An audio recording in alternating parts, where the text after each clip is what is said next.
It's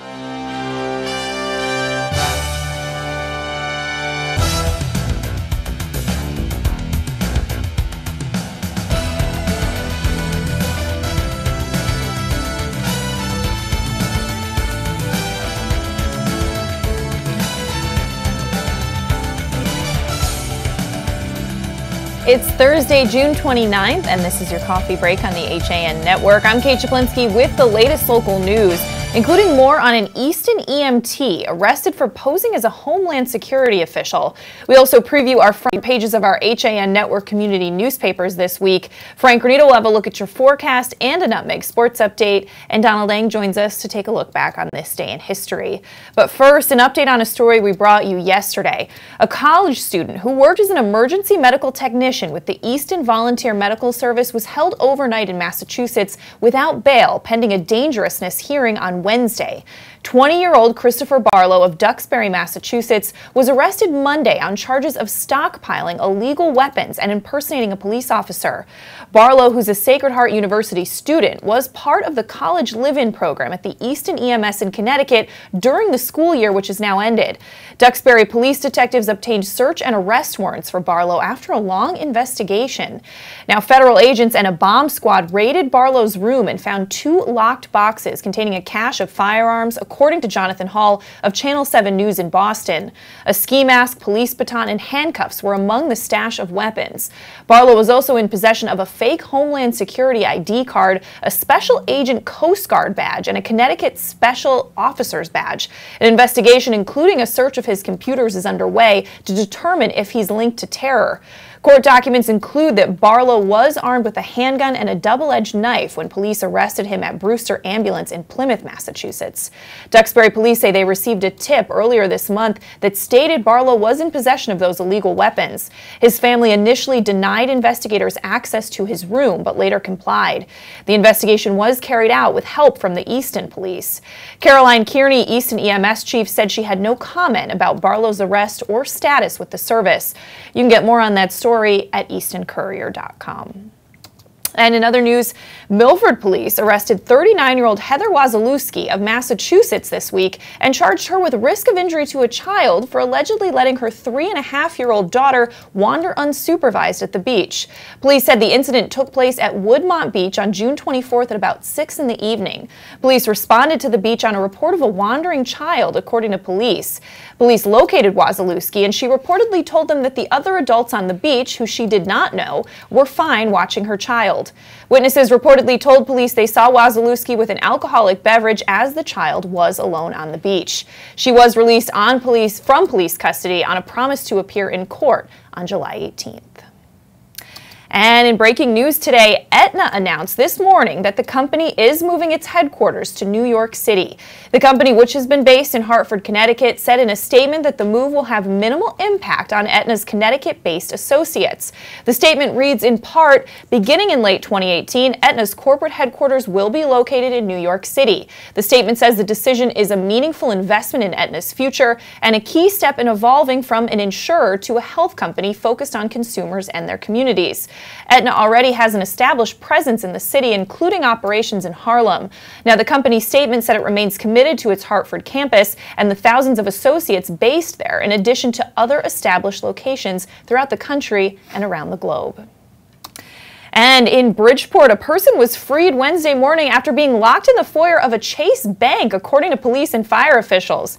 Hearst Connecticut media reports that bank personnel opened the door with a key. Now, police responded to a silent panic alarm from the bank around 7:30 in the morning Wednesday. They had limited communication with the person inside. EMTs were dispatched to the scene as a precautionary measure, according to dispatch reports. But for at least an hour, fire and police officials waited for a bank manager to let them into the bank. It's unclear which of the 3 Chase banks in Bridgeport the incident affected, but branches are located on Main Street, State Street, and Boston Avenue. And on Wednesday night, state police arrested a Pennsylvania man and a New York man they said had drugs and a firearm with an illegal high-capacity magazine in a car on I-84. Now at 8:55 at night, a trooper conducted a traffic stop after seeing a vehicle traveling on I-84 westbound in the area of exit 68, drifting in and out of the center and left travel lanes. Well, the operator was identified as 26-year-old Dane Craven. The operator informed the trooper that he had a firearm in the center console of the vehicle, and that firearm, identified as a fully loaded Glock 40 caliber with an illegal high-capacity magazine and a round in the chamber, was secured by the trooper. Well, during a canine search of the vehicle, it revealed a duffel bag containing 14.5 grams of marijuana, a digital scale, narcotics paraphernalia, a small amount of heroin residue in a blender, and a second high-capacity magazine. Both the operator and his front seat passenger, 29-year-old Nestor Baroa of Yonkers, New York, were arrested. And in other news, Darien police arrested a New York man for use of a fraudulent credit card at the Darien Walgreens on June 19th.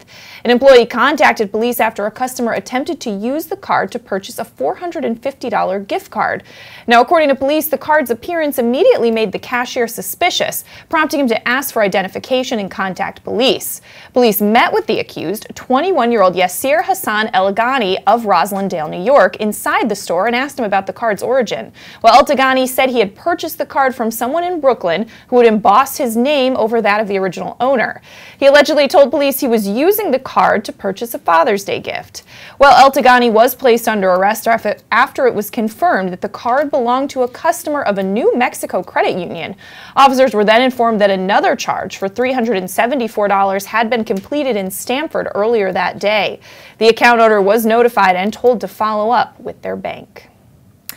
And some sad news today. Shelton resident and Steam singer who co-wrote the hit song Na Na Hey Hey Kiss Him Goodbye died this week. DeCarlo was 75 years old and when interviewed last summer by the Shelton Herald said he was battling cancer in the ribs, lung, back, and spine. Now DeCarlo spoke to the Shelton Herald just last year and performed some of the hit song. Take a listen.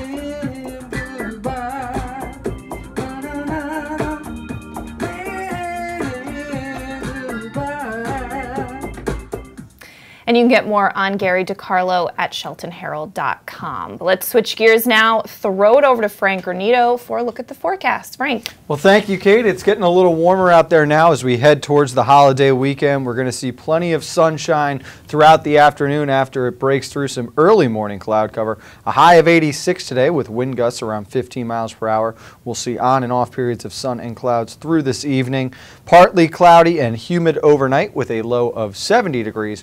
Plus a passing shower or thunderstorm in the area that will carry on into Friday morning.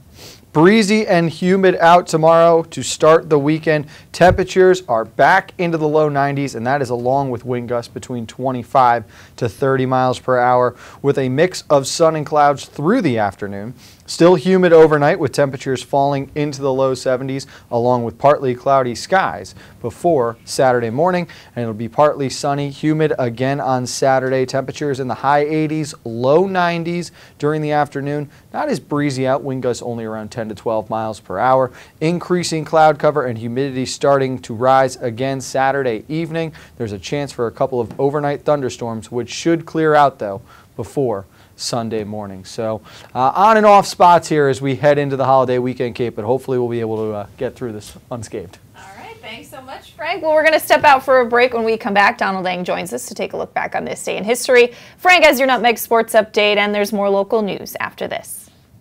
Celebrate summer with fresh, made-to-order picnic boxes from Walter Stewart's Market. We have delicious summery selections from buttermilk fried chicken to grilled lemon chicken kebab, grilled shrimp Caesar salad wraps, or lobster salad rolls. Our easy-to-carry picnic boxes come with your choice of a meal, as well as a dessert, beverage, and utensils. Order online for simple pickup options. Walter Stewart's Market, 229 Elm Street, New Canaan, and online at stewartsmarket.com. School's out, the weather is hot, and the fish are biting.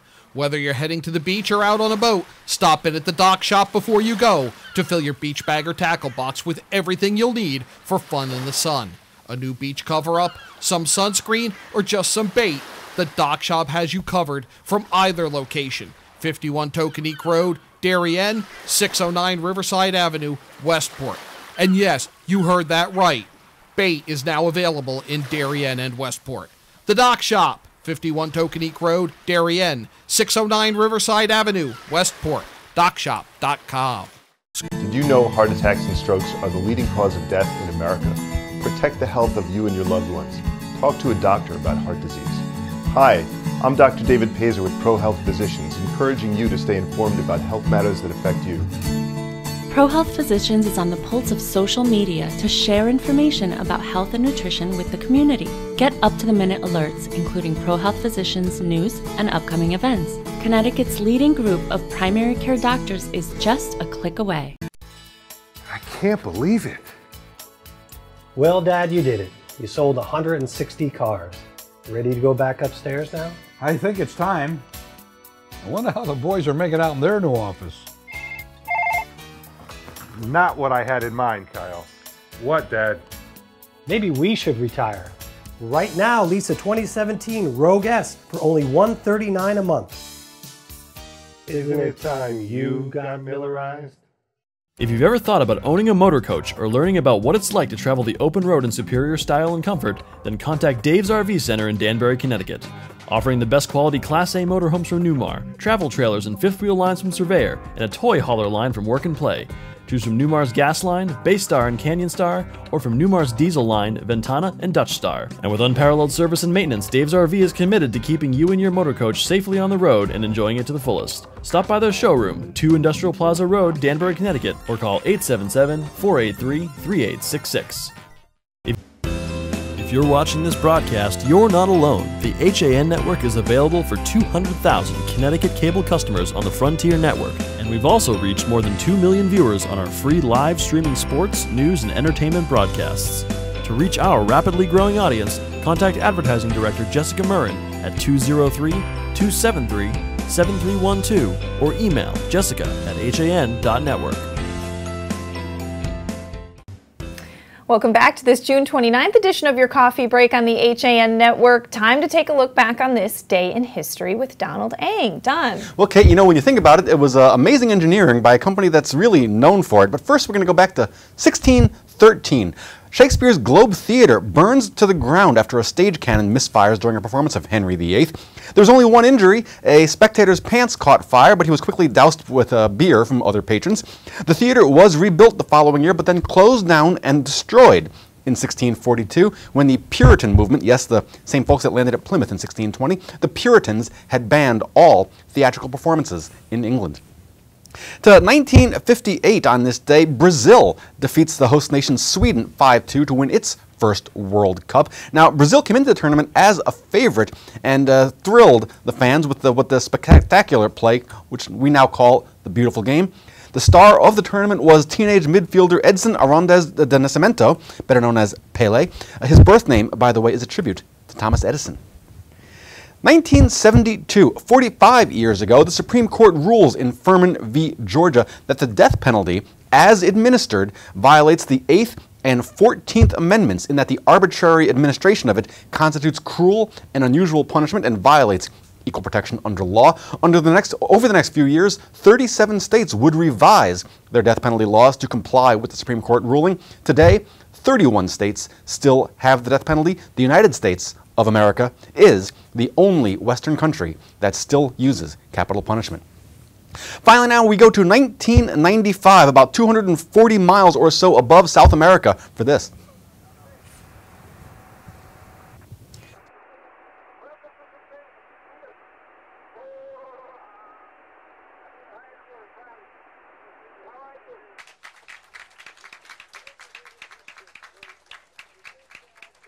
That is the Space Shuttle Atlantis docking with the Russian space station Mir to form the largest man-made satellite ever to orbit the Earth. Now, you know people use NASA as a synonym for precise engineering. Consider Atlantis had launched 2 days earlier, caught up with Mir, which was traveling about 5 miles per second, 205 miles above the Earth. Atlantis made its final approach at the rate of 28 millimeters per second and docked within an inch and within 2 seconds of the plan as written.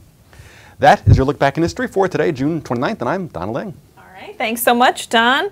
Well, in other local news, Ridgefield residents in the area of Peaceable Street and Old South Salem Road filed an application to amend Ridgefield zoning regulations to delete private clubs as permitted uses by special permit in a residentially zoned land.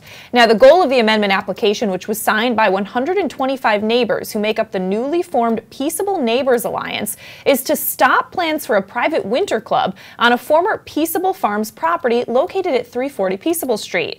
Now, Jeffrey Hansen, who filed the application with his wife Jennifer, told the Ridgefield Press that the PNA intends to convince the Town Planning and Zoning Board to support the town's plan of conservation and development and amend the regulations to preserve residential neighborhoods. Now, attorney Bob Jewell, who represents applicant Bud Brown, doesn't think that application will stick. He said private clubs have been permitted in Ridgefield since the beginning of zoning. And he said, since there are many of them in town, it seems to be an ill-considered application. Now, the proposed winter club, which has no formal application on file at the town's planning office, proposes to offer 275 memberships, parking for 102 cars, an outdoor ice rink, and a clubhouse with a restaurant and bar on the former Pinchbeck property. You can get more on that story at theridgefieldpress.com. But let's throw it back over to Frank Granito for a Nutmeg Sports Update. Frank. Thank you, Kate. And we go back to Tuesday night to Bill Terry Field for the Little League Baseball District 1 tournament for the 12 and under division, with a 4-3 deficit and Connor Robertson at the plate in the final inning. The young man delivered a 2-run shot to give Wilton a 5-4 lead over 5-4 win, over Stanford National, and improved to 2-0 in tournament play as the Warriors are picking up this summer right where the high school team left off. Despite giving up 7 walks by Wilton pitchers, they only surrendered 4 runs. This was a huge accomplishment for the young men, too. Last year's 11-year-olds, they had lost twice to Stanford National by a combined score of 26-2. So now 2-0 in tournament. They've got their final game of pool play coming up Friday night against Stanford American. Wilton has already clinched a spot in the elimination rounds, which will begin on July 5th. We also want to let everyone know, tune into Nutmeg Sports at 2 o'clock this afternoon. We'll be joined by Denver Pioneer lacrosse midfielder Kyle Smith.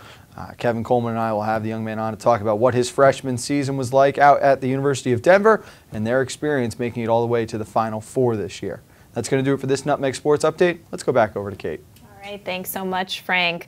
Well, one Shelton High School student took it upon himself to create a device that is used to protect bikers from obstructions suddenly blocking their path. Rising Shelton High sophomore Kyle Young said the idea for his most recent invention came to mind when he attempted to train his dog to run next to his bike while riding a couple of months ago. Now, that task proved to be more challenging than he had anticipated, and his energetic German Shepherd running in front of his bike while riding, causing him to crash and fall. Well, in an attempt to prevent going head over handlebars once again, Kyle decided to create a device that would create a safer ride with his dog still by his side. The cycling assisted brake is an add-on that Kyle invented to attach onto his Schwinn mountain bike in order to detect sudden obstructions within a 10-foot distance as long as his bike is traveling at a speed of 10 miles per hour. Kyle said that although he hasn't had a near crash experience since that day, he has the invention hooked up to his bike at all times now. He also talked to Shelton Herald editor Aaron Berkowitz about how it works. Check it out.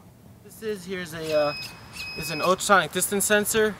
It kind of looks like a bat. It'll send a little ping out, and based on distance, it'll come back and bounce off something. And the computer inside here will calculate the distance, and based on that distance, it'll or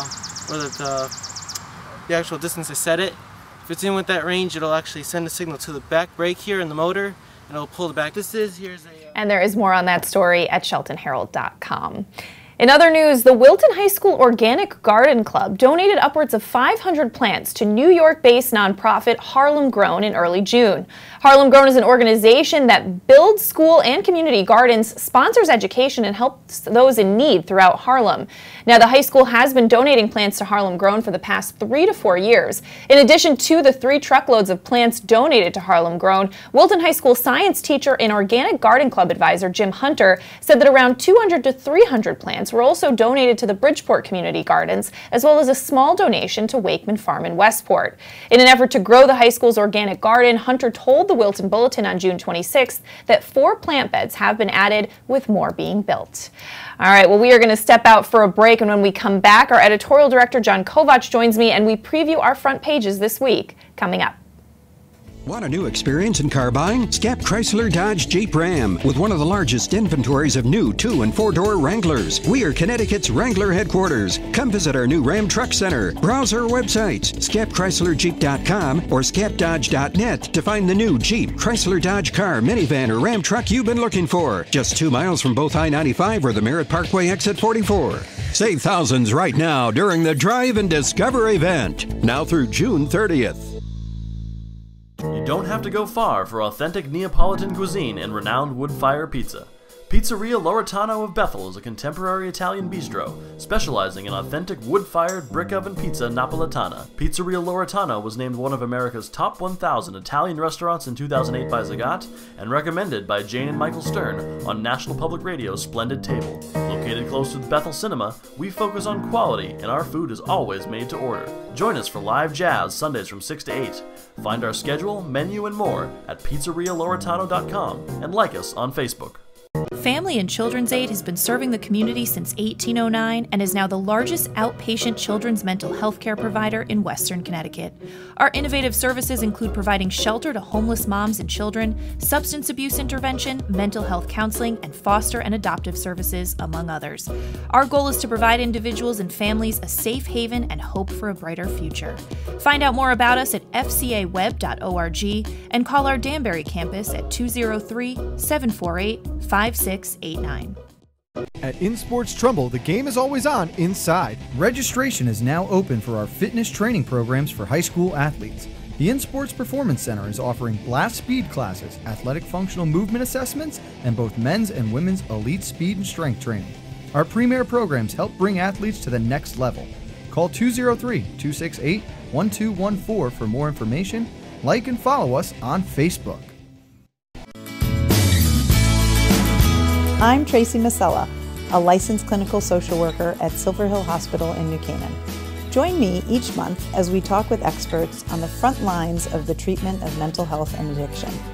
Straight Talk with Tracy, a Silver Hill Hospital production, airs at 12 p.m. on the second Thursday of each month here on the HAN network. Welcome back to this Thursday edition of your Coffee Break. I'm joined by editorial director John Kovach to preview our front pages this week. John, what are you looking at first? I am starting in New Canaan with the New Canaan Advertiser, where there's coverage of a debate among the Republican candidates, of which there are many in the coming municipal elections. A look at the work of Janet Lindstrom, who for years led the New Canaan Historical Society. Great job by her, and really somebody who deserves such a salute. Information about the Family Fourth coming to Waveney Park, and that is going to be on July 4th, Tuesday. And a propane fire, always a danger during grilling season, contained at a residence. And for those of you who are interested, we have opened up access to the e-edition of the New Canaan Advertiser for today. That's great. All right. Well, I'm taking a look at the Trumbull Times. Now, very cool story. Trumbull High's Katie Boland is Connecticut's 2017 History Teacher of the Year. Katie has led the very successful We the People team, and she's a popular teacher there. And if you notice her T-shirt, it's the Abbey Road cover, except the faces are the Founding Fathers on there. Cool. Yeah, it's a cool T-shirt. It works for her. Also, the pool at Beach Park should be open soon this week. Also spreading the word about how heat kills hot car deaths involving pets and obviously children being left in hot cars. Awareness on that. And 2 charged in an attempted gunpoint carjacking in Trumbull. In Monroe, the Massac High School class of 2017 graduated. Some great shots there by Tina Marie Craven. discussion of what to do with Chalk Hill School, which was closed by Monroe and then served temporarily as Sandy Hook for Newtown. An extreme makeover for the food pantry in Monroe, and a look at who pays what in taxes in Fairfield County. All right, well, taking a look at the Reading pilot this week, Rockin' Roots, the festival brings back Wishbone Ash guitarist, fireworks, and a 9K kickoff, and those pies look delicious, obviously. School board to cooperate with an audit there, and we also have more on a Little League field in Ridgefield, but very close to the Reading border, moving forward. In Wilton, the class of 2017 also graduated this weekend. More zoning regulations need to be rescinded as a review continues in Wilton. 4th of July activities about to fire up with the long weekend coming up. And a look at the real estate market as well as a new playground at the Miller Driscoll School. All right, taking a look at the Milford Mirror, a story we talked about earlier this week, and that's officials keeping an eye on Airbnb rentals. There's been some complaints about noise from properties rented through Airbnb, but they don't plan on stopping those rentals anytime soon with any form of regulation. Also, an interesting story we talked about, students exploring the creation of a high school sailing team. Obviously, could be very expensive to start a new program, so more on that in the Milford Mirror. And Julie Myers named Local Youth of the Year. Congratulations to her. Of course, the big news in Easton, the arrest in Massachusetts of a college student who had been a live-in EMT in Easton on weapons charges. That story continues to unfold, and you can find out more at eastoncourier.com. Residents are concerned about a wireless tower being installed. 8th graders, and we don't see a lot of the 8th grade graduations covered, but the Helen Keller Middle School 8th graders move on to the next chapter in their lives. And reporting for duty is TJ, the new K-9 officer for the Easton Police Department. All right, well, taking a look at the Ridgefield Press, some photos and coverage of last Friday's graduation ceremony. Congratulations to the graduates. Also, of course, coming up on July 4th is the fireworks display at Ridgefield High School, and a story on how many gun owners there are in Ridgefield, as well as selectmen talking surveillance in Ballard Park after a couple instances of racist graffiti was found there. So more on that in the Ridgefield Press this week. Bears and graduates on the front page of the Weston Forum. Together, or? Well, they're separate, but they're in close proximity. But with bear sightings, which continue all around the area, and the Weston High class of 2017 graduates, moving forward with a sidewalk. I'm trying to figure out where you put a sidewalk in Weston, but they're working on plans for that. 4th of July activities planned, and a look at how much Weston residents paid in income tax. All right, well, taking a look at the Stratford Star, no town budget in sight. We spoke about that a little bit on CT Pulse yesterday, though there will be an appropriations meeting on Monday. A beautiful double rainbow over Penders Field in Stratford, a gorgeous submitted photo there, and a Ferry Boulevard plan tabled, and the Board of Ed questioning charges for magnet school students. And if you pick up the Stratford Star, there is a just as striking but much larger photo of the rainbow on the back page. We can't get a shot of that up on the PDF. Oh, I can hold it up for a little bit. I wanted Kate to point that out, just this beautiful photo that's on the back page. Beautiful. Look at that. Just remarkable shot from Stratford. In Shelton, we have the arrest last week of a Derby man for allegedly holding aloft another family's 5-year-old in a dispute at a daycare center. The story you just brought us about the young inventor and the bicycle braking device. And the Board of Ed saluting departing members. And 2 Shelton people, both in the same family, arrested for stealing well over $200,000 from a relative. All right, well, taking a look at the front page of the Darien Times, some beautiful photos of paddleboard yoga. I mean, the core strength there is unreal. I mean, that is impressive. Also, a very cool story written by a Darien High grad about his coming out story. He talked about that process, so very neat there. Parks and Recreation Commission presenting some survey results, and technology rollout successfully closes out year 1 for the Board of Education. Do you know what I would get out of doing yoga on a paddleboard? Wet. Wet. I saw that one coming. Telegraph that one. Arts and Leisure.